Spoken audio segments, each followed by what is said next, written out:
Jadi nasihat ini benar-benar saya omongkan dari lubuk hati saya yang paling dalam untuk para fans, para jamaah ya yang fanatik betul kepada ustadz-ustadz ya. Kalau ustadznya mau dengar nasihat ini juga tidak apa-apa. Ini satu kata mutiara yang sangat-sangat indah ya, mungkin bisa direnungi sama-sama.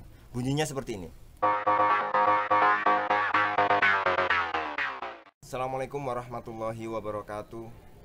Para pemirsa sekalian, ya, ketika ada seorang yang mengaku ustadz di media sosial dan punya jamaah yang banyak, ya, sejatinya kalau jamaahnya itu, kalau fansnya itu, ya, kalau terhadap orang yang mengkritik ustadz tersebut komennya itu buruk, berarti ustadz tersebut gagal. Gagal dong, gagal. Nah, ini ada ustadz punya jamaah, ustadznya salah, ustadznya dikritik, kemudian komennya ini wah, keluar kata-kata kotor, keluar apa doa-doa yang jelek ya, nyinyirnya itu cah cah cah, berarti ustadz ini gagal karena tidak bisa mendidik para jamaahnya, tidak bisa mendidik fansnya, tidak bisa menularkan akhlak yang baik kepada jamaahnya. Ustadznya boleh berakhlak baik ya, boleh, tapi ketika fansnya akhlaknya tidak baik, berarti ustadz ini kan gagal ya. Masa dikritik sesuai keilmuan, standar keilmuan lah ya, itu kemudian komennya tuh koyok yo yo wes wes ya, biasa aja. Itu dalam ilmu pengetahuan biasa aja. Dulu Imam Ghazali menulis kitab Tahafutul Falasifah demi mengkritik bahwa filsafat itu ya ternyata berbahaya, filsafat itu seharusnya tidak usah dipelajari, filsafat itu kemudian apa ya, lebih banyak mudorotnya ya. Tahafutul Falasifah, kitab itu menyebar luas, nyampe ke Andalusia ya, daerah barat sana di Spanyol. Kemudian ada Ibnu Rushd. Ibnu Rushd ini adalah seorang filosof, seorang filosof. Beliau kemudian, loh, Imam Ghazali ini salah memahami gitu loh. Kami ini belajar filsafat bukan untuk itu gitu. Nah, maka kemudian Ibnu Rushd ini menulis kitab ya. Tadi kan Imam Ghazali judulnya Tahafutul Falasifah ya. Ya, kemudian Ibnu Rushd ini menulis kitab Tahafutut Tahafut ya. Jadi tahafut itu sebagai bentuk koreksian, balasan ya terhadap Imam Ghazali bahwa oh ternyata bukan seperti itu filsafat itu. Kami mempelajari filsafat itu gini gini gini gini. Karena dalam pengertian atau definisi ta'rif filsafat Islam ya, itu tetap muqaranah ma'adinil islami. At-tafkir ya al-amik ma'al muqaranah bidini al-islami. Ya. Jadi apa namanya, berpikir mendalam, karena filsafat adalah cirinya adalah berpikir mendalam ya. Kemudian ma'al muqaranah, dengan perbandingan dengan apa? Agama Islam. Jadi tetap kita belajar atau berpikir mendalam menggunakan daya dan akal kita ya, tapi dengan dibandingkan dengan agama Islam.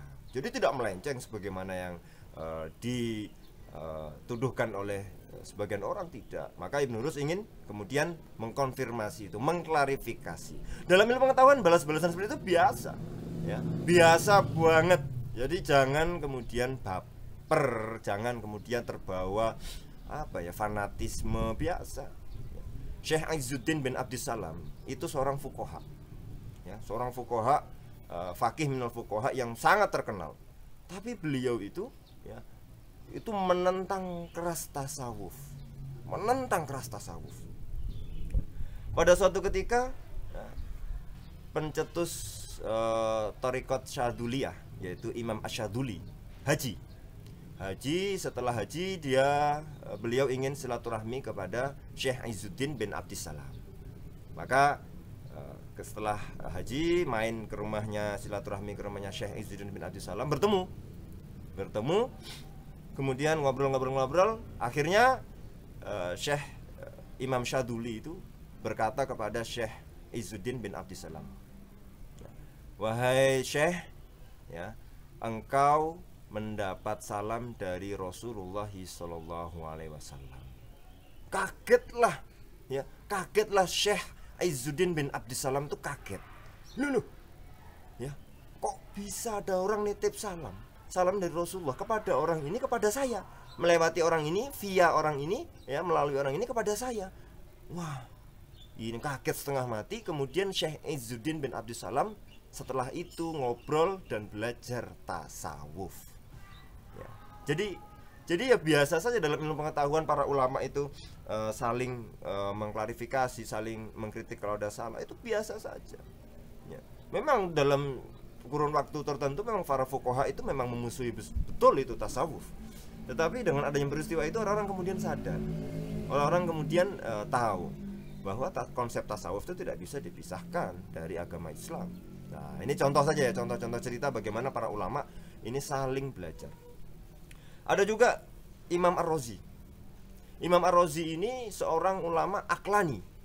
Aklani itu yang pakai nalar logika banget, ya. Kemudian Imam Ar-Razi ini, ya,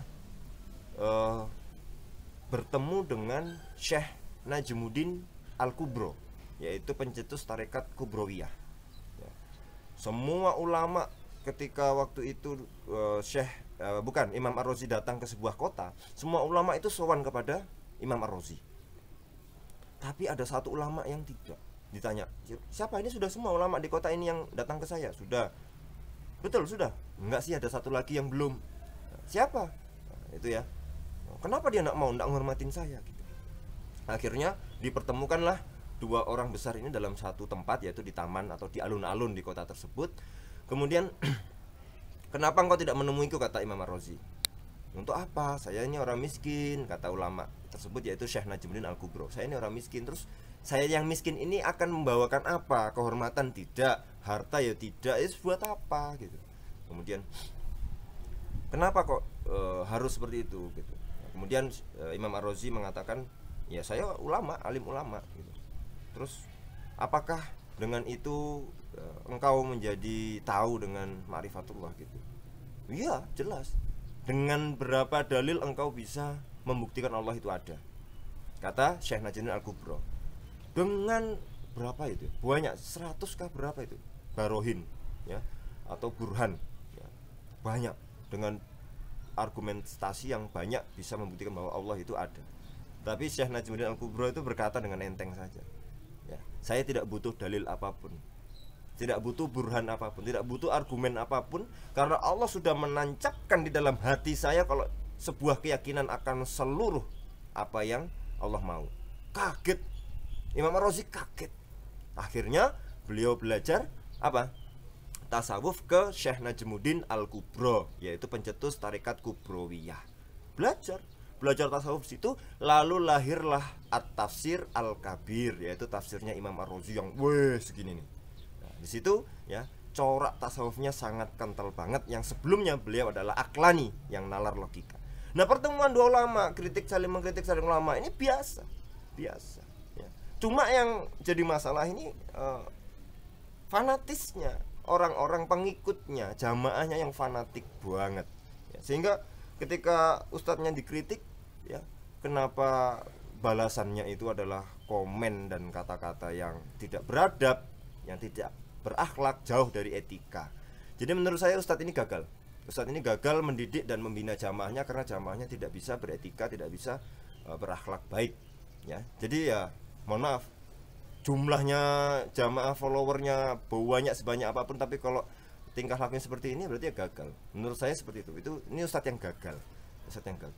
Jadi buat seluruh fansnya jamaah, para ustadz-ustadz ya di media sosial itu, ya, dan mungkin untuk para ustadznya sendiri, ya, saya berikan satu nasihat, ya, dalam pepatah bahasa Arab, ya. Mudah-mudahan ini bisa memancing kalian untuk belajar bahasa Arab, ya, lebih dalam, dan ya bisa tahu, ya, faedah dari kata-kata mutiara dalam bahasa Arab ini, ya, pepatah dalam bahasa Arab ini. Jadi nasihat ini benar-benar saya omongkan dari lubuk hati saya yang paling dalam untuk para fans, para jamaah, ya, yang fanatik betul kepada ustadz-ustadz, ya. Kalau ustadznya mau dengar nasihat ini juga tidak apa-apa. Ini satu kata mutiara yang sangat-sangat indah, Ya, mungkin bisa direnungi sama-sama. Bunyinya seperti ini. Laqad nafida rosidukum yurja i'adatu syahnil bitaqah.